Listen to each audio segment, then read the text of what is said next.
Jangipur bridge থেকে গঙ্গায় ঝাঁপ এক মহিলার, রীতিমতো চাঞ্চল্য এলাকা জুড়ে। একের পর এক জঙ্গিপুর গঙ্গা ব্রিজ থেকে গঙ্গায় ঝাঁপের খবর উঠে এসেছে সমাজ মাধ্যমে। আজ সোমবার জঙ্গিপুরের ব্রিজ থেকে এক মহিলা ভাগীরথী নদীতে ঝাঁপ দেয়। এরপর পরিবারের লোক জানাজানি হতেই হাজির হয় গঙ্গা ব্রিজে এবং কান্নাকাটি শুরু করে। জানা যায় ওই মহিলার নাম ফরিদা বিবি, বয়স 35 বছর, জঙ্গিপুরের ছটখালিয়া এলাকার বাসিন্দা। তবে গঙ্গা সেতুর উপর দিয়ে চলমান সাধারণ মানুষ ও স্থানীয় বাসিন্দারা গঙ্গা সেতুর সাইডে জাল নেট দিয়ে ঘেরা থাকলে হয়তো এরকম দুর্ঘটনা থেকে একাধিক মানুষের প্রাণ বেঁচে যেত, এমনটাই অভিযোগ করেছে স্থানীয় প্রতিনিধি থেকে শুরু করে প্রশাসনকে। তবে পরিবারের লোকজন কি বলছে তা শুনে নেওয়া যাক। আমার বেটি ঝাঁপা দিয়েছে বাবা গো, কেন ঝাঁপ দিল? স্বামী স্ত্রীতে করেছে রে বেটা বেটা রে। কোথায় বাড়ি ওর? বাড়ি ছটকালিয়া গো বেটা রে। স্বামী স্ত্রী কি নিয়ে ঝামেলা হয়েছিল? আমি কি করে জানবো বেটা রে, আমি কি করে জানবো বাবা বেটা রে। বয়সে বড় বড় তোমার সামনে বেটা রে বেটা রে।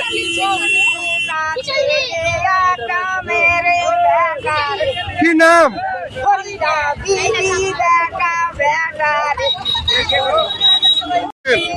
আমরা দেখছি দীর্ঘদিন ধরে দেখছি একের পর এক ব্রিজে লাফাচ্ছে, কিন্তু মানুষ প্রশাসন দেখছে, পাবলিক দেখছে, আমাদের যে জনপ্রতিনিধিরা আছে ওনারাও কিছু করছে না, না প্রশাসন কিছু করছে না, রাজ্য সরকার কিছু করছে।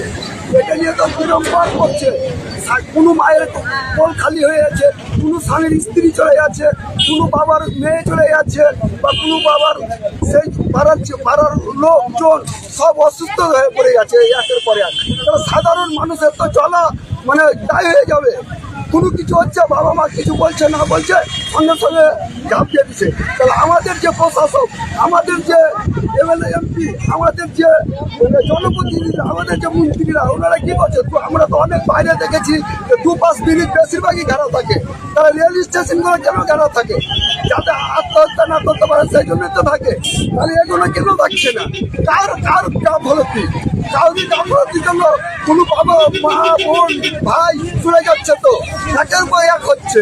এটাকে তো আমরা চাইছি যে দুপাশে তার কাটা দিয়ে ঘেরে দেওয়া হোক।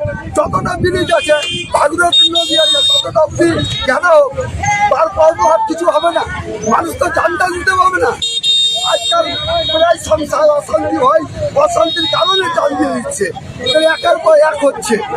এটা নিয়ে আপনারা কার দৃষ্টি আকর্ষণ করছেন? এখানে করছি, জনপ্রতিনিধি করছি, সরকারের করছি, সবারই করছি।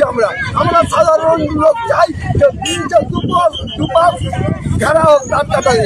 আমরা বাইরে চেন্নাই ব্যাঙ্গালোরে দেখি ব্রিজগুলো ঘেরা থাকে, তা আমাদের পশ্চিমবাংলাতে কেন জঙ্গিপুরে এটা হচ্ছে না? যেটা বারবার দেখে অ্যাক্সিডেন্ট হচ্ছে, বারবার জাম দিচ্ছে, কেন হচ্ছে না? এটা কার গাফলতি?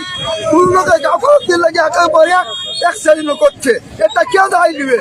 আমরা মানছি যে জনপ্রতিনিধিরা, সরকার বা প্রশাসন জানতে পারছে না, কিন্তু যদিও এখানে একটা ট্রাফিক করা যায়, প্রশাসন বা পুলিশ গান দেয়, তাহলে এই জিনিসটা ঘটবে না। একের পর এক ঘটছে, আমরা আর কত দেখবো? একের পর এক মানুষ আত্মহত্যা করছে, দিনের পর দিন আত্মহত্যা করছে। আপনার নাম? আমার নাম বাবু শেখ, ছটকালিয়া বাসিন্দা। আমার গ্রামেরই আজকে যে ঝাঁপ দিয়েছে, মানে লোকের মারফত আমরা জানতে পারছি। এখনো সঠিক পরিচয় পাইনি, কোন জায়গায় আছে, নদীরা করেছে, আছে, সেটা আমরা এখনো